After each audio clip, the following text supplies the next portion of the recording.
3 کروڑ کی آبادی جیسے شہر میں کیا صرف لاک ڈاؤن کر دینا ہی کافی ہوگا، یا اس کے ساتھ کچھ دوسرے معاملات بھی جڑے ہوئے ہونے چاہیے؟ کیونکہ جب بھوک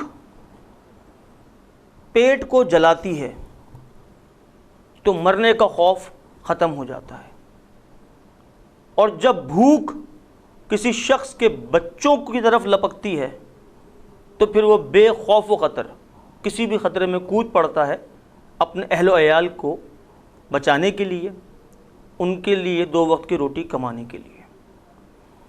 اتنا راشن بٹا کہاں گیا؟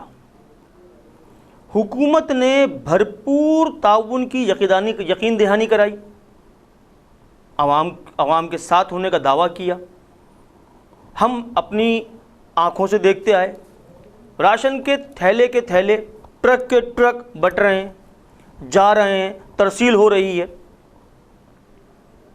پھر وہ کون لوگ تھے جو اس نعمت سے محروم رہ گئے؟ کیا یہ وہ لوگ تھے جو اس خبر سے آگاہ نہیں تھے، یا پھر غیر منصفانہ تقسیم ہوئی ہے؟ رازق تیرے رزق کی تقسیم دیکھ لی، ایک ماں نے لال آج بھی بھوکا سلا دیا۔ ہم بات کر رہے ہیں ان حالات میں حکومت پاکستان کے کردار کی، پاکستانی عوام کے کردار کی۔ ہم کسی پہ نکتہ چینی کرنے کی پوزیشن میں ہیں نہیں، یا ہم کسی پہ تنقید کرنے کے حق میں نہیں۔ ہمارے پروگرام کا مقصد صرف یہ ہے کہ حکومتی اعلانات کے باوجود اگر اس ملک میں رہنے اور بسنے والے لوگوں کو کوئی تکلیف ہوئی ہے تو اس کا ازالہ کون کرے گا اور اس کا ذمہ دار کون ہے؟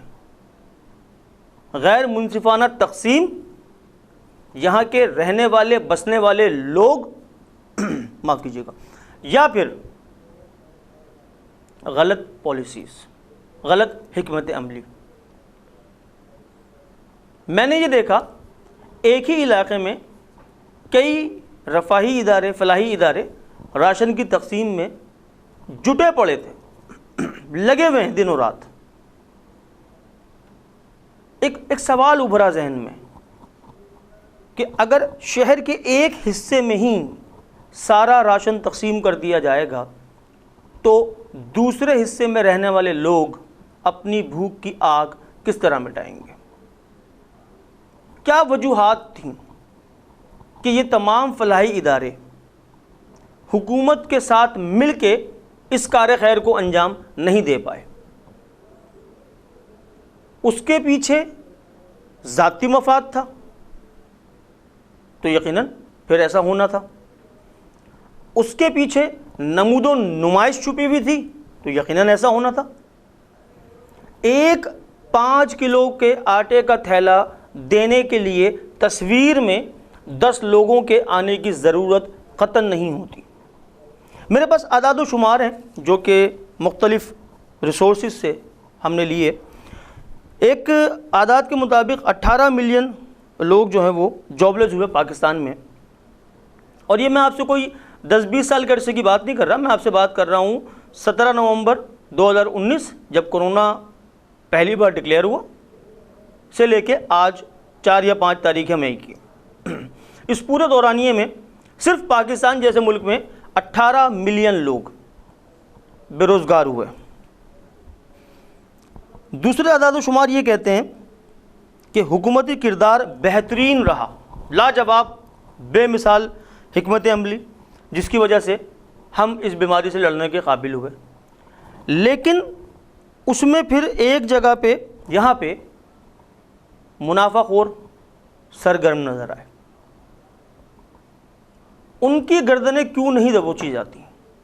ان کو ان کے کیفر کردار تک کون پہنچائے گا؟ 20 کلو کا آٹے کا تھیلا جو کہ 700 روپے کا بک رہا تھا، 650 روپے کا بک رہا تھا، کرونا وائرس لاک ڈاؤن کی صورتحال میں 745 750 روپے میں بکا۔ پہلے ہی کڑا وقت ہے، قوم آزمائش میں ہے، کاروبار بند ہیں، نوکری پہ جا نہیں سکتے، اور یہ بڑھتی ہوئی ہوش ربا مہنگائی، کہاں جائیں گے؟ اس ملک کے لوگ، اس شہر کے لوگ کس سے مدد مانگیں گے اس مشکل دور میں، جہاں پہ آٹا اس وقت نایاب ہو گیا ہے؟ تو بچوں کی بھوک اور اپنی بھوک کا انتظام یہاں کے رہنے والے معصوم شہری کس طرح کریں گے؟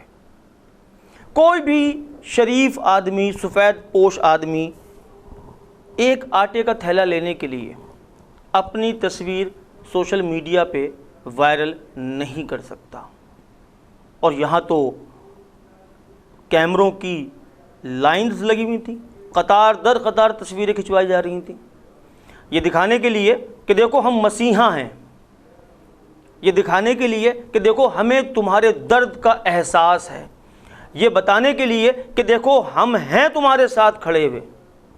بڑے افسوس کے ساتھ میں کہوں گا، کہیں مندروں میں دیا نہیں، کہیں مسجدوں میں اذان نہیں، میرے شہر میں ہے خدا بہت مگر آدمی کا پتہ نہیں۔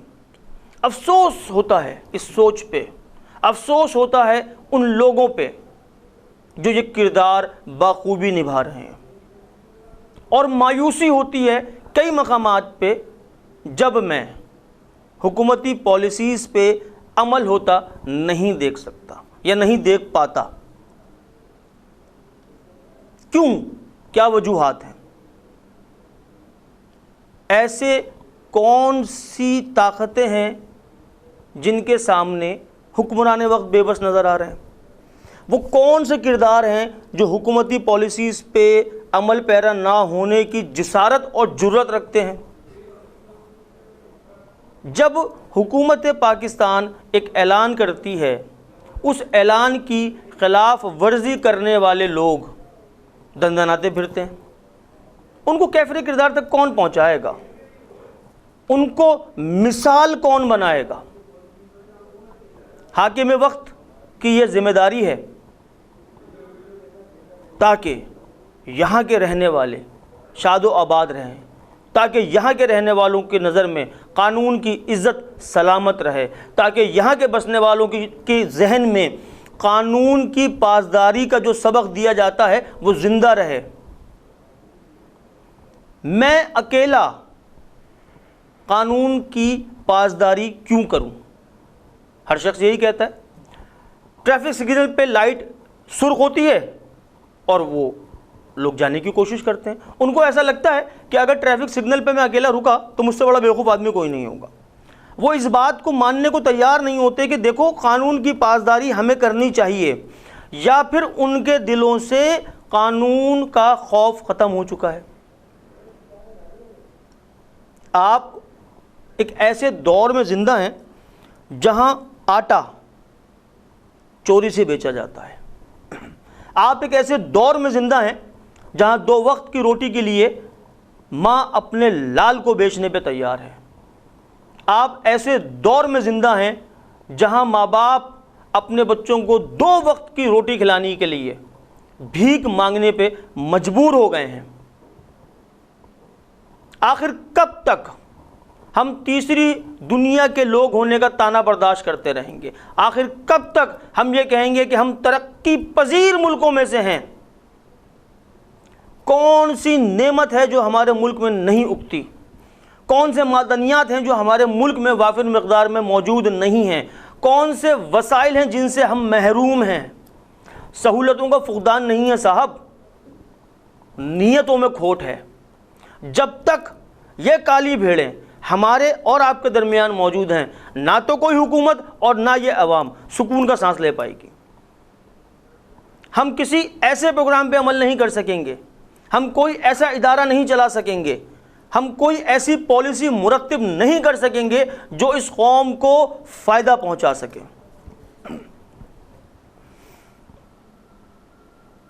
میں ہمیشہ سچ بولنے کی کوشش میں رہا، کوشش کرتا ہوں سچ بولوں، کبھی کبھی ڈر بھی لگتا ہے کیونکہ میں نے ایک جگہ پڑھا تھا کہ تیری زباں کا کترنا بہت ضروری ہے، تیری زباں کا کترنا بہت ضروری ہے، تجھے یہ مرض ہے، تو بار بار بولتا ہے۔ لیکن کیا کریں، جب نا امیدی کے بادل زیادہ گہرے ہو جاتے ہیں، جب ظلم و جبر اپنی حدیں کراس کرنے لگتا ہے، جب ہمیں لگتا ہے کہ ہم بے یار و مددگار ہیں، لاچار ہیں، مسکین ہیں، تو پھر دل کا درد لفظوں میں بیان کرنا پڑتا ہے، کیونکہ ہم قانون کے پاسدار ہیں، کیونکہ ہمیں پاکستان سے محبت ہے، کیونکہ ہمیں اپنوں کا دکھ ہے۔ اسی لیے وہ تمام تکالیف، وہ تمام رنج و الم، وہ تمام غم و غصہ جو ہمارے اندر ہے، ہم اس کو لفظوں میں بیان کرتے ہیں، اور پھر آپ منصف ہیں کہ بولنے والے نے اپنا حق ادا کیا یا نہیں کیا۔ ہم گزارش کر سکتے ہیں حکومت وقت سے، ان تمام لوگوں سے، ان تمام اداروں سے جو صاحب اختیار ہیں، کہ خدا را اپنے اختیارات کا صحیح استعمال کریں، اس قوم کی حالت زار کو دیکھیں۔ اگر اس ملک میں رہنے بسنے والا کوئی بھی شخص مبرہ اس کے کہ اس کا تعلق کسی سیاسی جماعت سے ہے یا نہیں ہے، اگر وہ اس قوم کی فلاح کے لیے، بہبود کے لیے ایک قدم آگے بڑھتا ہے، تو میرا خیال ہے کہ اس وقت کی یہ ضرورت ہے کہ ہم بحیثیت قوم اس کے ساتھ قدم سے قدم ملا کے آگے بڑھیں۔ تبھی یہ ملک ترقی کرے گا، تبھی غربت کا خاتمہ ہوگا، تبھی جہالت کے اندھیرے چھٹیں گے۔ لیکن افسوس، صد افسوس، ہم ایسا کرتے نہیں ہیں۔ جو آج صاحب مسند ہیں وہ کل نہیں ہوں گے، جو آج صاحب مسند ہیں وہ کل نہیں ہوں گے، کرائے دار ہیں، ذاتی مکان تھوڑی ہے۔ ان دو لفظوں میں چھپا ہوا ایک واضح پیغام ان تمام لوگوں کے نام جن کو خدا نے اس ملک کی ذمہ داری دی ہے، اس شہر کی ذمہ داری دی ہے، اس ملک میں بسنے والے ہر شخص کی ذمہ داری دی ہے۔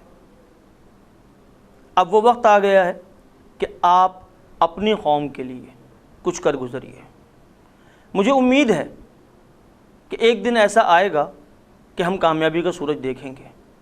مجھے امید ہے کہ ایک دن ایسا آئے گا جب ہم پیٹ بھر کھائیں گے۔ مجھے امید ہے کہ ایک دن ایسا آئے گا جب ہم چین کی نیند سوئیں گے۔ مجھے امید ہے کہ ایک دن ایسا آئے گا جب میرے بچے بے خوف و خطر گھومیں گے، اور اسی امید پہ یہ دنیا قائم ہے۔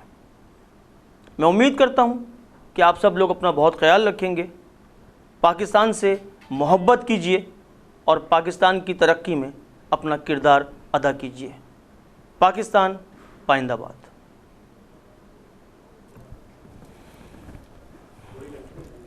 ختم ہو گئی۔